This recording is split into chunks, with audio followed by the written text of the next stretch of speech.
We end this week with a lesson in forgiveness from Steve Hartman on the road. It all went down on this block in Benton Harbor, Michigan. Back in '05, Jamel McGee says he was minding his own business when a police officer accused him of and arrested him for dealing drugs. You saying the officer made it up? Yeah, it was all made up. Of course, a lot of accused men make that claim, but not many arresting officers agree. So you phonied the report? I did. I falsified the report. This is former Benton Harbor police officer Andrew Collins. Were you just trying to chalk up an arrest? Basically, the start of that day, I was gonna make sure I had another drug arrest. And in the end, you put an innocent guy in jail? Correct. Yeah. You lost everything. I lost everything. My only goal was to seek him when I got home and to hurt him. Really? That was my goal. Eventually, that crooked cop was caught, served a year and a half for falsifying many police reports, planting drugs, and stealing. Of course, Jamel was exonerated, but he still spent 4 years in prison for a crime he didn't commit. Today, both men are back here in Benton Harbor, which is a small town. Maybe a little too small. Hey guys, thank you. Last year, by sheer coincidence, they both ended up at Mosaic, a faith-based employment agency where they now work side by side in the same cafe. Oh, excuse me. And it was in these cramped quarters that the bad cop and the wrongfully accused had no choice but to have it out. And I said, honestly, I have no explanation. All I can do is say I'm sorry. And Jamel says that was all it took. That was pretty much what I needed to hear. Today, they're not only cordial. Saturday, we went to the trampoline park. They're friends. We talk about life. Such close friends. Not long ago, Jamel actually told Andrew he loved him. And I just started weeping because he doesn't owe me that. I don't deserve that, you know? Did you forgive for his sake or for yours? No, for our sake. Not just us, for our sake. Jamel went on to tell me about his Christian faith and his hope for a kinder mankind. He wants to be an example. So now he and Andrew give speeches together about the importance of forgiveness and redemption. Grab this, we'll set it over there. And clearly, if these two guys from the coffee shop can set aside their bitter grounds, what's our excuse? Steve Hartman, on the road, in Benton Harbor, Michigan. And that's the CBS Evening News for tonight.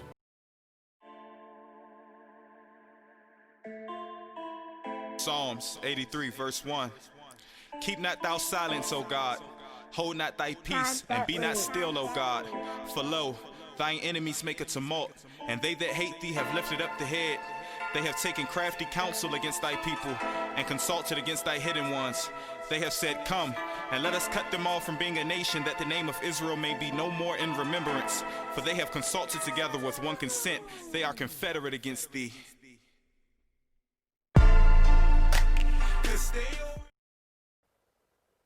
I am Bernice, daughter of Herod, princess of the eastern lands.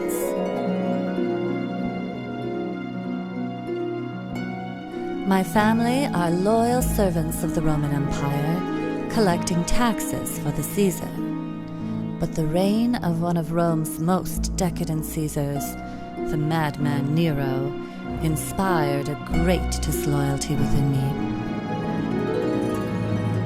For I believe that Nero's hedonistic indiscretion brought a curse on the entire Roman Empire in the form of a powerful uprising of the zealot Jews of Judea.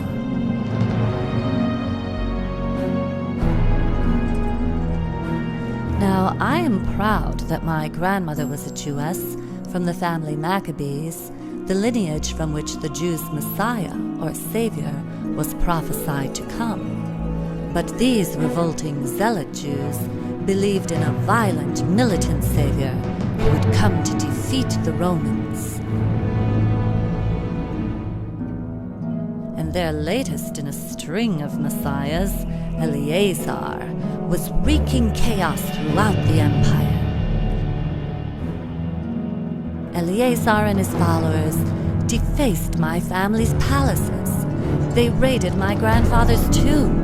And finally, they succeeded in burning Rome itself. They had to be stopped. Our only hope was General Vespasian of the family Flavius.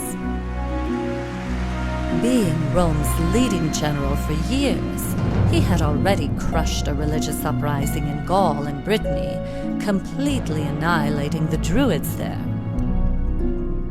So Nero called upon Vespasian to obliterate the Jewish uprising in Judea.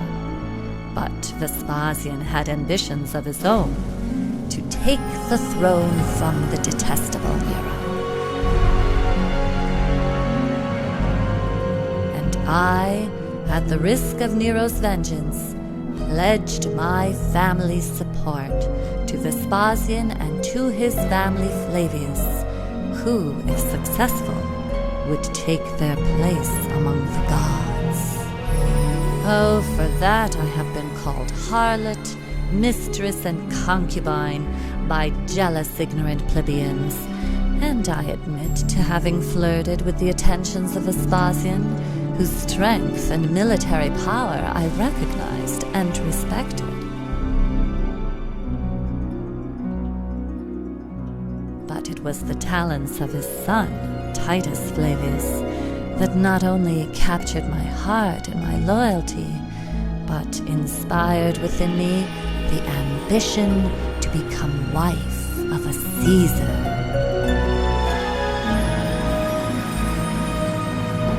So, Vespasian began the campaign against the uprising Jews. He then returned to Rome, was successfully crowned Caesar, and rightly took his place among the gods. It was then Titus who waged battle after battle, demolishing the Jewish rebellion completely and declaring himself the son of a god.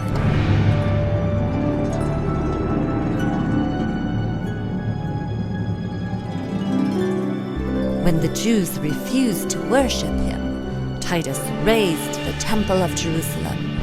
He succeeded in capturing their Messiah, Eleazar, and he had him crucified.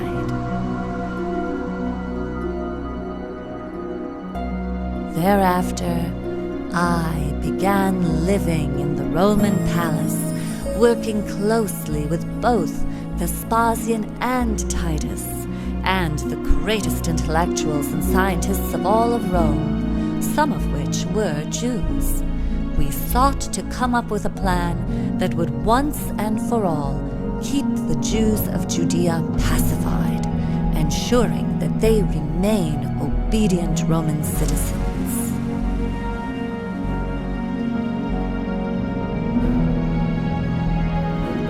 It was then that my knowledge of the typology used in Jewish literature would become useful.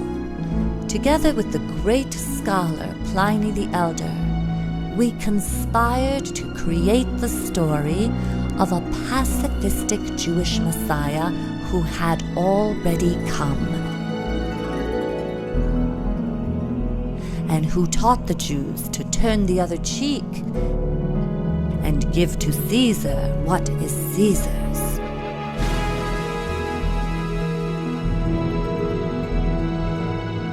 We used this Jewish typology, a type of symbolism, to construct the life of this Messiah out of the events of each of Titus's battle campaigns, thereby memorializing Titus as the true savior of Rome for all posterity, and convincing the whole world to embrace Caesar's Messiah.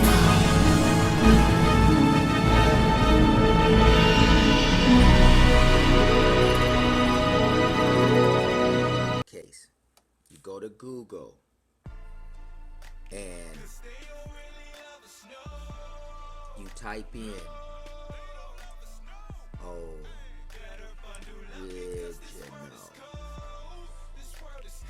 original original Jew. Let's see what happens. During ancient times, a Roman historian, Catius, recorded that the Jews were black and looked Ethiopian. No doubt this was because Jews had mixed with black Egyptians in Egypt during 100 years of slavery. Contrary to popular belief, European Jews are not descended from the original Jews of Jesus' day. Brother, the information is out there. We just gotta look for it. Shalom.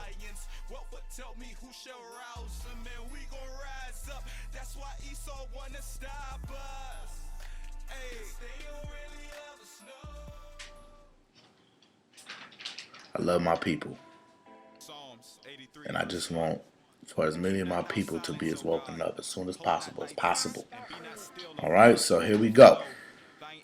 Name of this is The Papal Bull, Dumb Diverses, June 18, 1452. We weighing all in singular the premises with due meditation, and noting that since we have formerly by other letters of ours granted among other things free and ample faculty to the aforesaid King Alfonso to invade, search out, capture, vanquish, and subdue all Saccharins and pagans whatsoever and other enemies of Christ wheresoever placed. And the kingdoms, dukedoms, principalities, dominions, possessions, and all movable and immovable goods whatsoever held and possessed by them, and to reduce their persons to perpetual slavery, and to apply and appropriate to himself and to his successors the kingdoms, dukedoms, counties, principalities, dominions, possessions, and goods, and to convert them to his and their use and profit. By having secured the said faculty, the said King Alfonso, or by his authority, the aforesaid Infante, justly and lawfully has acquired and possessed, and doeth possess these islands, lands, harbors, and seas. And they do of right belong and pertain to the said King Alfonso and his successor.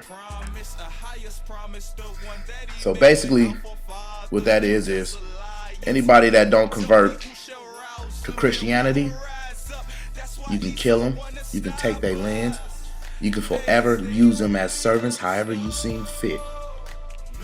All for the greater good of the said kingdom. This is going on right now. It was going on back then, and it's going on right now. So think about that. It's the beginning of the slavery of our people, and the beginning of the destruction of our people, all in the name of Christianity. Just turn on the news and you'll see the proof. They don't care about me, they don't care about you. They give us the guns, they tell us to shoot. They give us the drugs, they tell us to use. They tell us to sell them, they play us like fools. The private salute, so that's what we do. We gotta wake up, man, there's no time to snooze. Our power's the greatest, so we cannot lose. They try to degrade us, but they can't erase us out. God didn't make us to play by their rules, and that's why they hate us. They hate that they ain't us, and Satan can't make us get down with his crew. They lock us and chain us, they cuff us and slave us, but they'll never break us. We always break through. It's true. We the chosen people, our spirit golden, we royalty. So we straight away, our Father kept us, that's loyalty. When it's time for judgment, won't have attorneys, no lawyer fees. When it's time for judgment, it's gonna be destruction of our enemies. Yeah. Cause they don't really love us, no. No.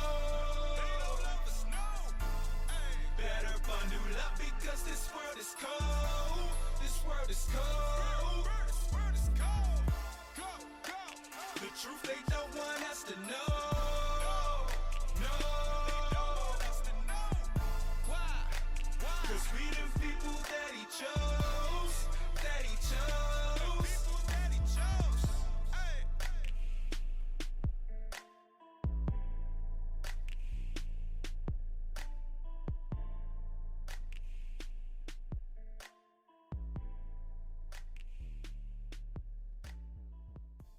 In shackles and wearing prison stripes, gunman Dylan Roof walks into his first court appearance with little fanfare or emotion. His image broadcast via a video link from the detention center into a North Charleston courtroom. On the other side of the screen, off camera, relatives of the innocent victims. Before we go into the bond process, I would like to ask, are there any members, or is there a representative of any of the family that would be here that wish to make a statement before this court before I post or set the bond? Through tears, some of them spoke. I forgive you. You took something very precious away from me. I will never talk to her ever again. I will never be able to hold her again. But I forgive you. And have mercy on your soul. Your name, ma'am? Alicia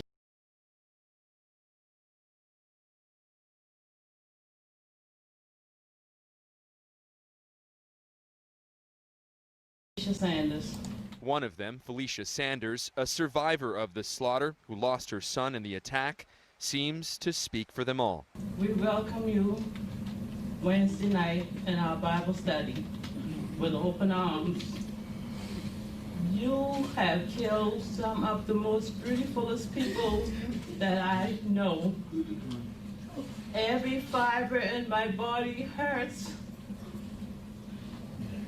And I'll never be the same.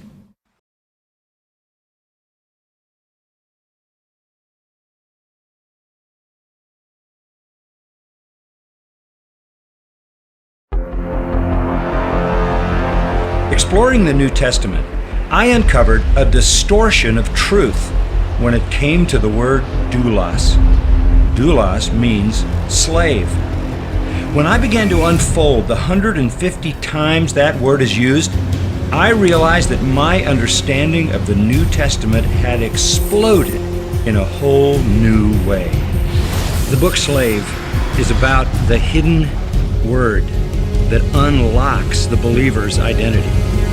Virtually all English translations ignore the fact that doulos only means slave and translate it servant. There had been a conspiracy to cover up a truth that is so essential to the New Testament that without it, we misunderstand our relationship to Jesus Christ. A servant does a job. A slave is owned. When you understand the concept of the Christian as a slave, then you understand what it means to be bought out of the slave market of sin. As believers, we are slaves who become friends, friends who become sons, sons who become joint heirs. Just changes everything that I perceive about the Christian life.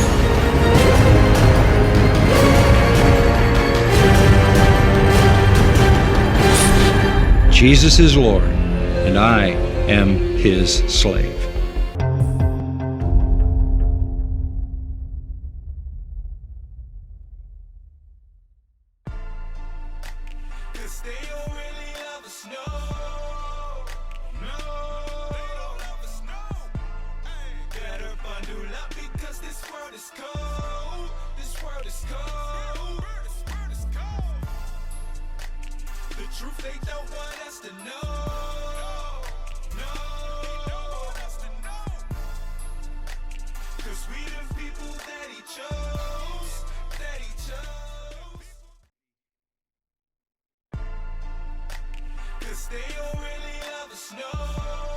There are things white people should feel guilty about. All white people should feel guilty about. Behaviors, white behaviors, yes. But I don't think you do those things because you're white. I think you do those things because you're ignorant. So you're conditioned to do these things, Absolutely. to be racist? Absolutely. And it works. The conditioning is working, has worked for a very long time. Do you think all white people are racist? I think if you graduated from high school and you aren't a racist, you weren't listening, you should have gotten an F in social studies. So that's a yes. All white people are racist. We are conditioned to the myth of white superiority from the moment of our, in fact, before birth. We are conditioned to the myth of white superiority.